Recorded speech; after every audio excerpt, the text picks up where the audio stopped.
여러분들과 함께 나는 박제된 그리스도인가?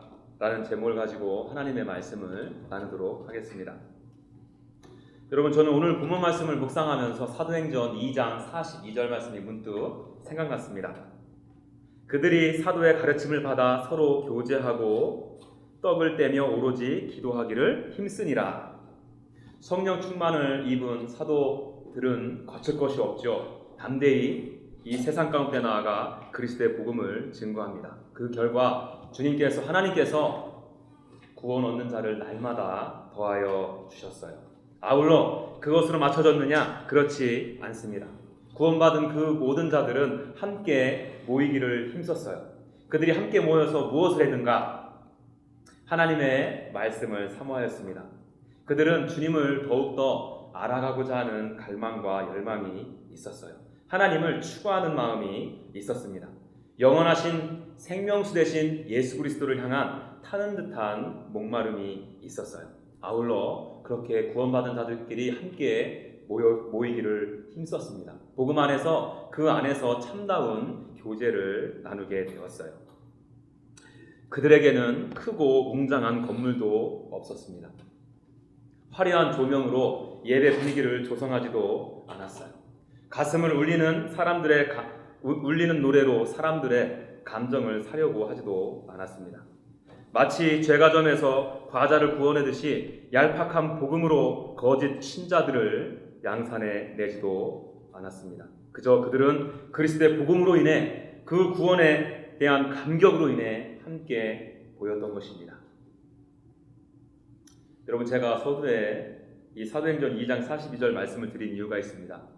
오늘 본문 말씀을 보면 두루아 지역에도 이렇게 아름다운 공동체가 세워져 있었음을 확인할 수 있습니다.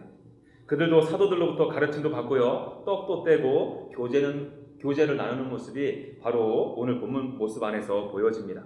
더군다나 오늘은 아주 특별한 날이에요. 왜 그렇습니까? 오늘 집회의 인도자가 누구죠? 바로 사도 바울이 누굽니까? 당시 최고의 신학자이자 선교사, 복음 설교자 아니겠습니까? 사도 바울의 입술을 통해 선포되어지는 하나님의 말씀, 이 복음이야말로 정말 명쾌하고 거칠 것이 없었을 거예요. 그동안 하나님에 대해서 아주 희미하게 알았던 그 부분을, 아주 가려운 그 부분을 사도 바울을 통해서 선명하게 알게 되고 깨닫게 되는 큰 즐거움이 이들에게는 있었을 거예요. 아마 시간 가는 줄 모르고 사도 바울의 강론을 들었을 것입니다. 그런데 이 와중에 아주 특별한 사건이 하나 발생되죠. 그것이 무엇입니까? 9절에 유두고라는 청년이 창에 걸터 앉아 있다가 깊이 졸더니 바울이 강론하기를 더 오래 하매 졸음을 이기지 못하여 3층에서 떨어지거늘 일으켜 보니 죽었는지라. 유두고라는 청년이 죽었대네요. 이게 웬일입니까?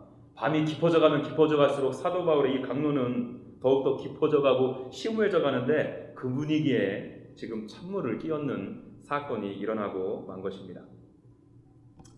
저는 원래 의심이 많잖아요. 그래서 궁금했어요. 왜 하나님께서는 이 공동체에 유두고가 죽는 사건을 허락하셨을까? 그냥 그렇지 않습니까? 그냥 사도 바울과 두루아 교인들은 그렇게 밤새도록 말씀을 갈급했다. 떡을 땜으로 그리스도를 기념하고 기억했다. 이렇게 본문이 맞춰지면 얼마나 깔끔하고 시원합니까?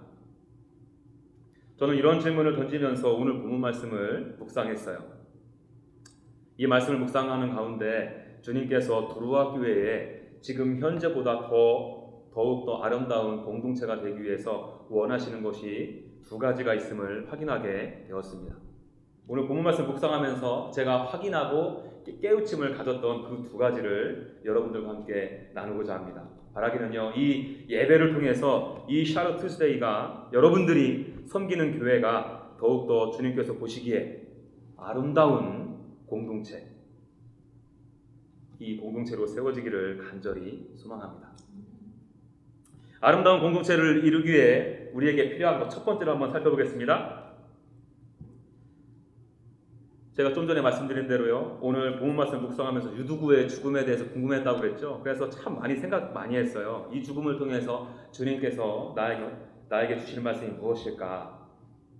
이런저런 생각도 많이 하고요. 메모도 많이 하고 이런저런 자료들도 많이 찾아보았습니다. 그런데 재미난 것은요. 많은 학자들이 이 유두부에 대한 죽음을 두고서 참으로 다양한 해석을 합니다. 저는 이 신학자들의 다양한 해석을 보면서 한번 뒤집어서 역으로 생각해 보았어요.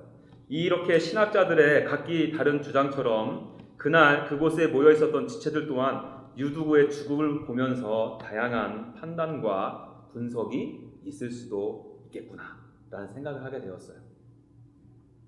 맥센스 되세요? 사람들은 다 거기서 거기잖아요.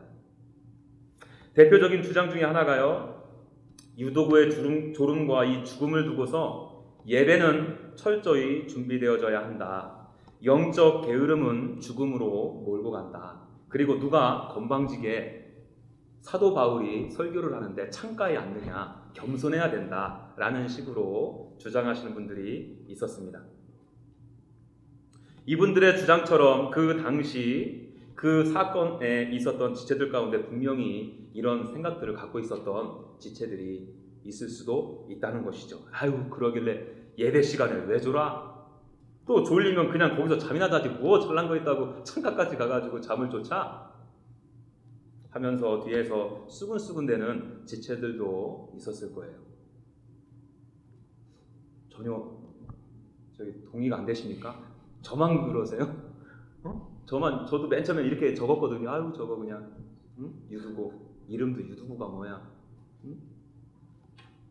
사실 이 유두고에 대해서 우리가 조금만 더 생각해보고 깊이 해석을 해보면 다른 해석을 할 수도 있습니다. 그 당시 이 유두고라는 이름은요, 노예, 종에 이 이름을 많이 붙여줬다고 그래요. 유두고는 그날도 종으로서 어느 주인에 매여서 열심히 일을 하다가 저녁 집회에 참여한 것입니다. 많이 피곤했겠죠. 그것도 요즘처럼 1시간 정도만 예배하면 얼마나 시원하고 좋습니까? 밤이 그냥 맞도록 밤중까지 늦게 강론을 했으니까 얼마나 피곤했겠어요. 아마 여러분들 같았으면 2-3시간 지나면 벌써 집으로 향하고 없었을 거예요. 아울러 여기 이 말씀 안에 등불이 많았다는 것을 무엇을 의미합니까? 그 좁은 장소 안에 사람들이 많았다는 것을 의미합니다. 좁은 장소 안에 숨쉬는 사람들이 많으니까 산소량이 부족해지겠죠. 이산화탄소량이 많아지면 어떤 일들이 벌어지죠? 바로 졸음이 오죠. 과학 시간에 안 배웠어요? 유두고는요, 그 졸음을 피하기 위해 창가로 갔다가 그만 졸음을 이기지 못한 거예요. 오히려 그는 사도 바울을 통해서 전해지는 하나님의 말씀을 더 듣고 싶어서 어쩌면 신선한 공기를 마시기 위해 창가로 갔을 수도 있어요.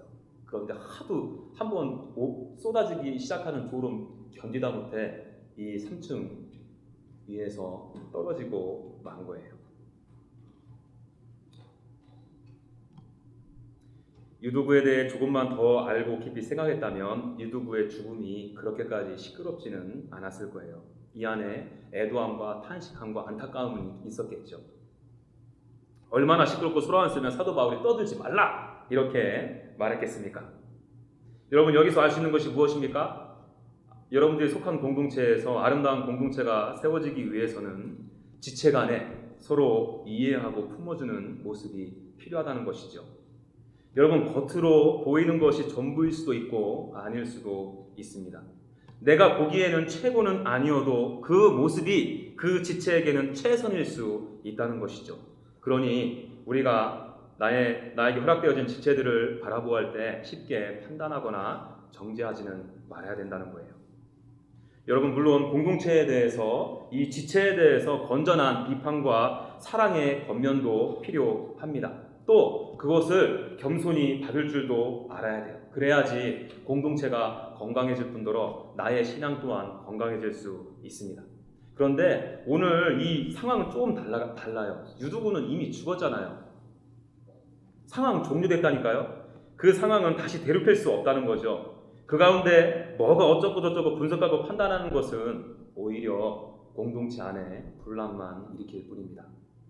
오히려 공동체를 더욱더 시끄럽게 할 뿐이죠. 사도 바울 보십시오. 그는 유두구의 행동에 대해서 뭐라고 언급하지 않습니다. 야, 감히 졸 수가 있어. 내가 설교하는데? 이런 말 안 해요. 그는 아무 말 없이 죽은 유두고의 몸 위에 엎드립니다. 그리고 그의 몸을 안았어요.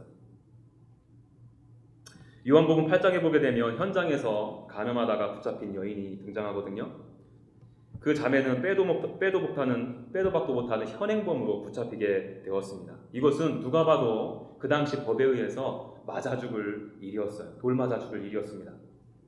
예수님께서 예수님을 시험하고자 하는 서기관들과 바리새인들에게 하신 말씀입니다. 너희 중에 죄가 없는 자가 먼저 돌로 치라. 무슨 말입니까? 누가 누구를 감히 정죄하고 판단할 수 있느냐고 되묻고 계신 것입니다. 떠들지 말라. 그 입 다물라. 바리새인 서기관들 다들 여러분들 누군지 아시죠? 그들은 하나님의 말씀을 누구보다도 잘 알고 예배 의식을 누구보다도 더 중요하게 여겼던 사람들이었어요. 하나님을 공경한다라고 자신하던 사람들이었습니다. 그들이 정말 하나님을 사랑하고 공경한다면 하나님께 죄를 범한 그 자매를 바라보면서 오히려 안타까움이 있어야 하지 않을까? 나의 죄가 하나님으로부터 용납되어졌다는 사실이 믿어진다면 그 자매를 바라보며 오히려 이 자매 용서해달라고 하나님께 간절하게 기도해야 되지 않을까요? 그러나 이 바리새인들과 서기관들은 시끄러웠어. 말이 많았어요. 자매의 연약함과 부족함을 들추어내어 자신의 의의를 드러내려 했던 것입니다. 본인들은 더 심한 영적 간음을 하고 있는지도 모르고 이것이 그 바리새인들과 서기관들의 영적인 현 주소였다는 것입니다. 이런 모습 우리들에게도 있지 않은가요? 한 가지 예를 들어볼까요? 우리 교회에 어떤 형제가 있어요. 그 형제는 일요일에 교회 나오는 것이 참 힘들어요. 그래서 원래 행사입니다. 한 달에 한 번 정도 나올까 말까에 다른 일요일은요 여행을 한다러 간다든지 친구를 만나서 행아웃을 한다든지 자기를 위해 시간을 씁니다. 여러분 이 모습은 분명히 주님께서 기뻐하시는 모습은 아니죠. 맞죠? 이 지체를 바라보는 저와 여러분들의 태도는 어때야 될까요? 아까 말씀드린 대로 정말 안타까워야 됩니다. 정말 안쓰러워서 그 영혼을 주님께 올려드리며 기도해야 돼요. 주님, 그 형제 제발 교회 나오게 해주십시오. 주님께서 직접 그 형제에게 찾아가 주셔서 만나 주십시오. 예배 가운데 제가 만나 경험하는 주님을 그 형제도 만나게 해주십시오. 뭐 이렇게 기도해야 되는 거 아니에요? 생각해 보십시오. 나는 구원의 이 감격으로 인해 매주일마다 교회에 나갑니다. 신령과 진정으로 주님께 예배를 드려요. 그 가운데 하나님의 강력하신 인재와 하나님의 존재에 대해서 깨닫습니다. 예수님과의 인격적인 교제가 만남이 이루어집니다. 나는 이 진흥으로 인해 매주일마다 예배하는 것이 너무나도 행복하고 기쁨이 넘칩니다. 반면에 그 형제를 바라볼 때 이 세상 것에서 만족과 유익을 구하는 그 형제를 바라볼 때 우리에게 어떠한 모습이 있어야 될까? 안타까운 마음이 드는 것이 당연하지요. 내가 만난 하나님을 그들은 못 만났으니까요. 여러분 그럼에도 내 안에 정죄와 판단이 나오는 이유는 무엇일까? 왜지요? 내 안에 구원의 감격이 기쁨이 없으니까. 내가 아무리 생각해봐도 주일에 예배하는 기쁨과 즐거움보다 여행 다니고 즐기는 것이 더 기뻐 보이고 행복해 보이니까요. 자기 자신은 교회에 나가지 않으면 하나님께 호되게 혼날 거라는 두려움이 있어서 교회에 가긴 가지만 정작 그곳에서는 어떤 일도 일어나지 않으니까. 그러니까 그게 그렇게 꼴보기 싫은 거예요. 그래서 다른 사람의 잘못이라도 착잡고 늘어져야지 내가 조금 더 의롭다라고 여겨지기 때문에 그렇게 뒷담화를 심하게. 여러분 이 모습이 바리새인들의 모습과 서기관들의 모습과 다를 바가 뭐가 있습니까? 여러분 공동체가 무너지고 시끄러워지는 이유는 공동체 안에 있는 지체들의 교만 때문입니다. 하나님의 나라를 위해 교회를 위해 어쩌고저쩌고 말은 늘어놓지만 그 속을 정작 들여다보면 자기 의의가 지독하게도 숨겨져 있어요.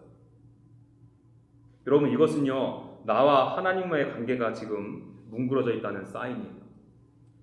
내 안에 분석과 판단과 정죄가 넘쳐날 때 함부로 떠들지 마십시오. 그 입 다무십시오. 그때는 오히려 주님 앞으로 나아가야 되는 시간입니다. 주님 앞에 간절한 마음으로, 겸손한 마음으로 나아가서 간절히 매달리셔야 돼요. 주님, 저에게 주님 마음을 주십시오. 저도 모르게 왜 이렇게 교만해졌습니까? 우리가 잘 아는 빌립보서 2장 5절 말씀 있죠? 너희 안에 이 마음을 품으라. 곧 그리스도 예수의 마음이니. 사도 바울이 빌립보 교회에 편지하면서 우리 각 사람의 심령에 바로 그리스도의 마음을 품으라고 합니다. 예수님께서 갖고 계신 그 마음이 무엇인지 한번 볼까요? 6절에서 7절. 그는 근본 하나님의 본체시나 하나님의 동등됨을 취할 것으로 여기지 아니하시고 오히려 자기를 비워 종의 형체를 가지사 사람들과 같이 되셨고.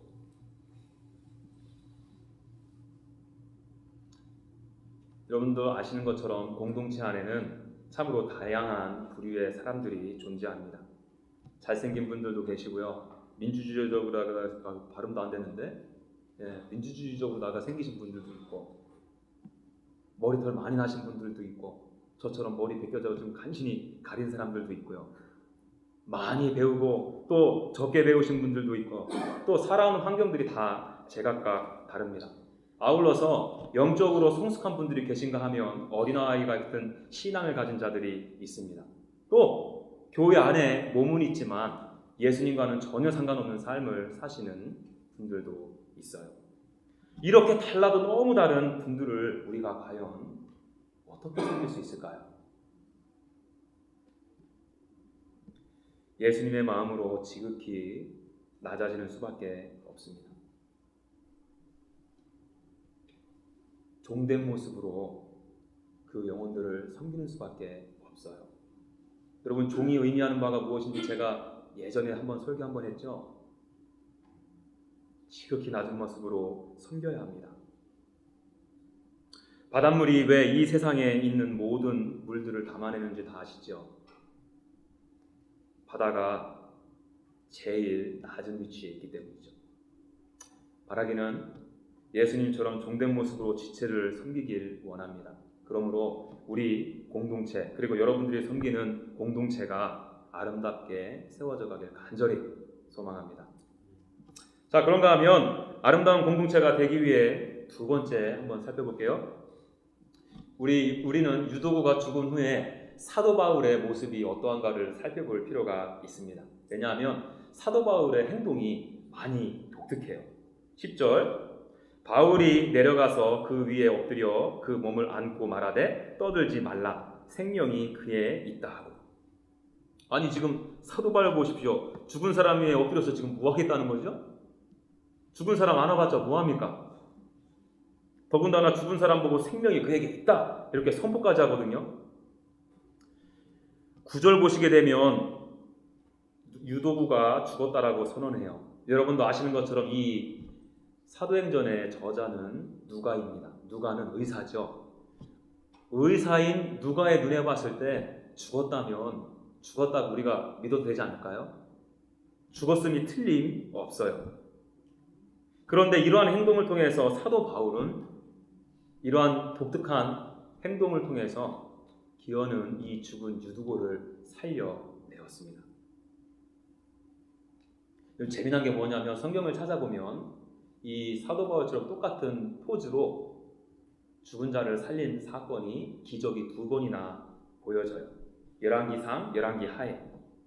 그 중에 하나가 엘리사를 통해서 수넴 여인의 아들이 살아나는 사건이 기록되어졌는데 열왕기하 4장에 기록되어 있습니다. 열왕기하 4장 34절에서 35절. 여호와께 기도하고 아이 위에 올라 엎드려 자기 입을 그의 입에, 자기 눈을 그의 눈에, 자기 손을 그의 손에 대고 그의 몸에 엎드리니 아이의 살이 차차 따뜻하더라. 엘리사가 내려서 집안에서 한 번 이리저리 다니고 다시 아이 위에 올라 엎드리니 아이가 7번 재채기하고 눈을 뜬지라. 그쵸? 그의 몸에 엎드리니 또 아이 위에 올라 엎드리니. 오늘 보여지는 사도 바울의 행동과 비슷하지 않습니까? 그리고요, 제가 더욱더 흥미롭게 본 구절이 무엇이냐면 엘리사가 이 죽은 아들을 살리기 전에 수넴 여인이 고백하는 내용이 열왕기하 44장 30절에 나와요. 한번 들어보십시오. 아이의 어머니가 이르되 여호와께서 살아 계심과 당신의 영혼이 살아 계심을 두고 맹세하노니. 이게 무슨 말입니까? 수넴 여인은요, 살아계신 하나님께서 하나님의 사람 엘리사를 통해 자신의 아들을 살리실 것을 믿은 거죠. 엘리사에게 있는 살아계신 하나님께서 그를 통해 역사하실 것을 믿은 거죠. 마찬가지로 사도 바울 또한 엘리사처럼 똑같이 죽은 자도 살리시는 구원의 능력이 하나님께 있음을 믿고, 그리고 내 안에 그 살아계신 하나님이 계심을 신뢰하고 그 위에 엎드린 겁니다. 여러분, 하나님께서 원하시는 아름다운 공동체가 세워져 가기 위해서 필요한 것이 무엇이겠습니까? 바로 죽은 자가 다시 사는 역사가 일어나야 돼요. 그러기 위해서 하나님의 말씀을 우리가 선포해야 됩니다. 예수 그리스도의 복음을 증거해야 돼요. 왜요? 지난주에 살폈죠? 사도행전 17장 25절에 이는 만민에게 생명과 호흡과 만물을 친히 주시는 이심이라. 요한복음 11장 25절에서 26절 나는 부활이요 생명이니 나를 믿는 자는 죽어도 살겠고 무릇 살아서 나를 믿는 자는 영원히 죽지 아니하리니. 여러분, 저와 여러분들이 하나의 공동체가 세워져서 함께 모여서 예배하는 것 너무나도 좋습니다. 이 안에서 주님의 은혜를 구하는 것도 너무나도 좋습니다. 예배 사모하셔야 되고 은혜 간절한 마음으로 구해야 됩니다. 그러나 한 가지 더 중요한 것이 있는데 그것이 무엇이냐? 여러분들의 안에 있는 생명을 나누십시오. 여러분들에게 있는 하나님을 증거하십시오. 여러분, 저는 오늘 이런 의미에서 여러분들에게 두 가지 도전을 드리고 싶습니다. 하나는요, 여러분들이 섬기고 있는 공동체에 더욱더 깊이 들어가십시오. 아까도 말씀드렸던 것처럼 여러분 교회라고 해서 로컬 철치 안에 몸만 있다고 해서 모든 사람들이 구원받은 것은 아닙니다. 제가 그분들의 구원을 판단할 수는 없죠. 그러나 그분들의 삶의 열매 그리고 행동, 삶의 양태들을 봤을 때 의구심이 드는 것은 사실 아니겠습니까? 몸만 교회에 와 있지 하나님과 예수님과는 거리가 먼 영혼들이 있어요. 여러분, 저와 여러분들이 좀 전에 배웠던 것처럼 그분들을 정죄하라는 의미가 아니에요. 그분들에게 나아가십시오. 그분들과 접촉하십시오. 이 접촉을 통해 여러분들 안에 있는 예수 그리스도 생명 되신 주님을 흘려 보내셔야 됩니다. 다른 하나는요, 여러분들의 시선이 공동체 지체들에게만 향하면 안 돼요. 더 나아가 교회 밖에 있는 영혼들에게도 머물러야 됩니다. 그분들에게 나아가십시오. 하나님을 부인하고 부정하는 영혼들에게, 교회 리더십, 교회 때문에 상처받아 떠나 있는 분들에게 나아가십시오. 여러분, 물론 이분들은 상처가 많아서 수많은 눈물의 기도와 여러분들의 헌신을 필요로 할지도 몰라요. 어쩌면 여러분들의 그런 수고와 노력으로 인해 구원을 받지 못할 수도 있습니다.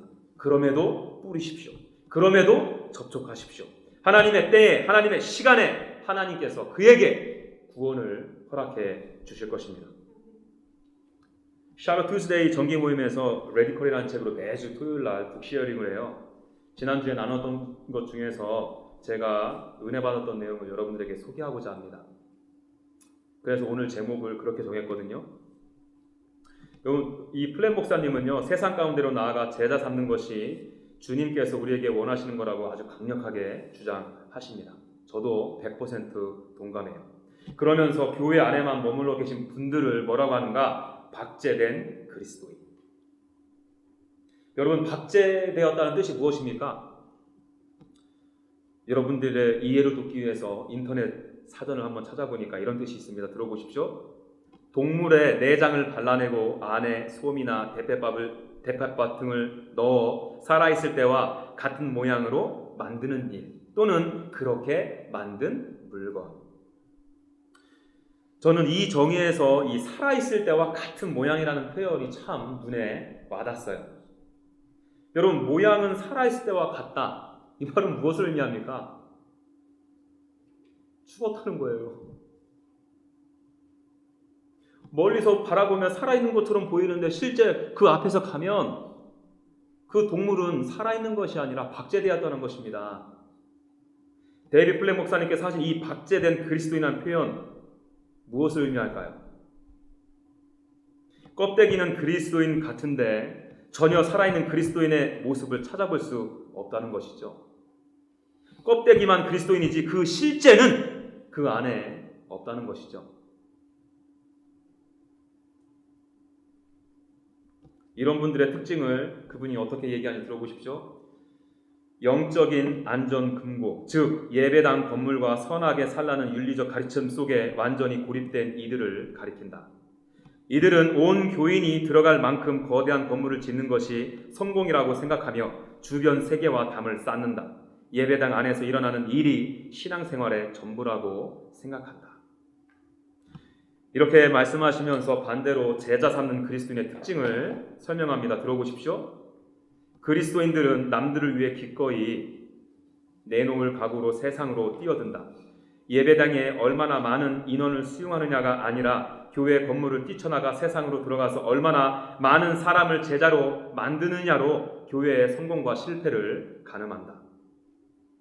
성경 말씀을 토대로 생각해보라. 저마다 살아가는 일상 속에서 복음을 전하고 가르치는 그리스도인 공동체야말로 참다운 교회 아니겠는가? 여러분, 샬롯 투스데이 이 공동체, 살아있는 교회, 살아있는 공동체 맞습니까? 여러분들이 섬기시는 그 공동체, 그 교회, 살아있는 공동체 맞습니까? 박제된 그리스도인 모여있는 거 아니에요? 응? 겉으로 볼 때는 아주 휘황찬란하고 화려한데 가까이 보면 죽어있는 것.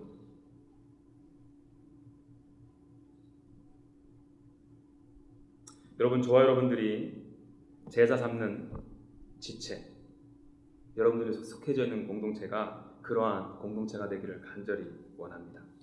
여러분 한번 상상해보시죠. 상상만 해도 감격스럽지 않아요? 나를 통해 죽은 영혼이 하나님 앞으로 나옵니다. 그 죽었던 영혼이 하나님 한 분만을 높이고 찬양하며 경배합니다. 그 죽었던 영혼이 주님을 신령과 진정으로 경배하게 될 때 그 주님, 그 예배를 받으시는 하나님의 마음, 하나님의 얼굴은 얼마나 기뻐하실까? 한번 생각해 보셨습니까? 그분이 어떤 분이십니까? 한 마리 잃어버린 양을 위해 찾아 나선 것처럼 잃어버린 영혼을 위해 찾아 나서시는 하나님, 그 집 나간 배은망덕한 아들을 기다리시던 하나님, 동구밭에서 발 동동 구르며 내 자녀, 내 딸, 아들이 돌아오기를 간절히 기다리시는 하나님, 그 천하보다 귀한 한 영혼이 여러분들의 복음 증거를 통해, 여러분들의 그 낮고 낮은 섬김을 통해 주님 앞으로 돌아온다라고 상상해 보십시오.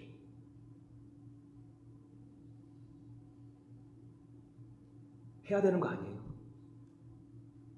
저와 여러분들이 하나님의 전적인 은혜와 사랑으로 구원받았다면, 그 은혜를 누리고 있다면 나눠줘야 되는 거 아닙니까?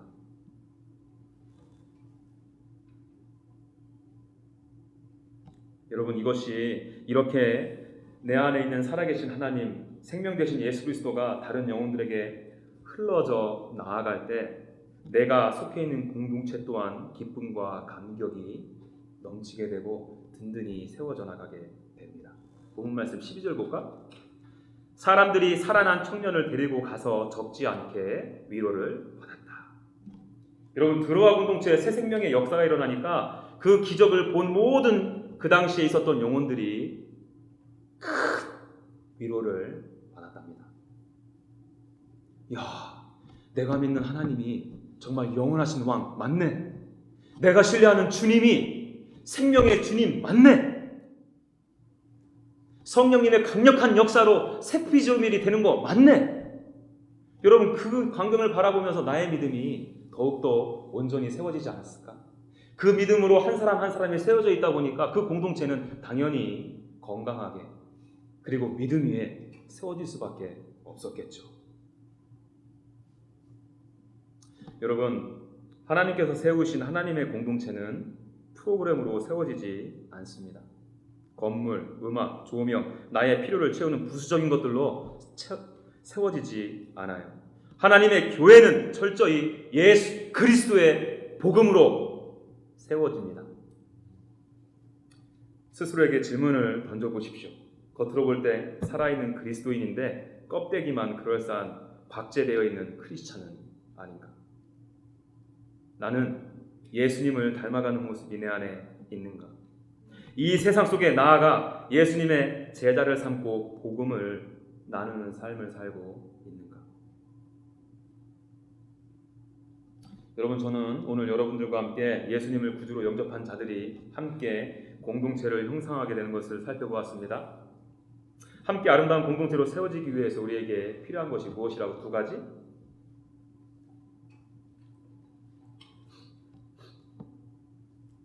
종의 형체로, 종의 모습으로 여러분들 공동체 안에 있는 한 지체를 사랑하시고 섬기십시오. 아울러 그 공동체 안으로 깊숙이 인볼브 되십시오. 그 안에서 사도 바울이 유두곡에 엎드린 것처럼 엎드리십시오. 여러분들 안에 있는 생명을 나누십시오. 그리고 세상 가운데로 나아가십시오. 그 잃어버린 영혼들에게 그리스도의 복음을 담대히 선포하십시오. 거기까지가 우리가 할 일입니다. 그 후에 구원의 역사들은 주님께 맡기십시오. 여러분, 저는 오늘 이 말씀을 준비하면서 저와 여러분들 모두가 껍데기만 그리스도인, 박제된 그리스도인이 아니 되기를 간절히 소망합니다. 여러분들을 통해 하나님의 교회, 예수 그리스도께서 피값 주고 사신 공동체가 온전하게 세워지기를 간절히 소망합니다. 우리 그 마음으로 하나님 앞에 찬양하며 나아가십시다.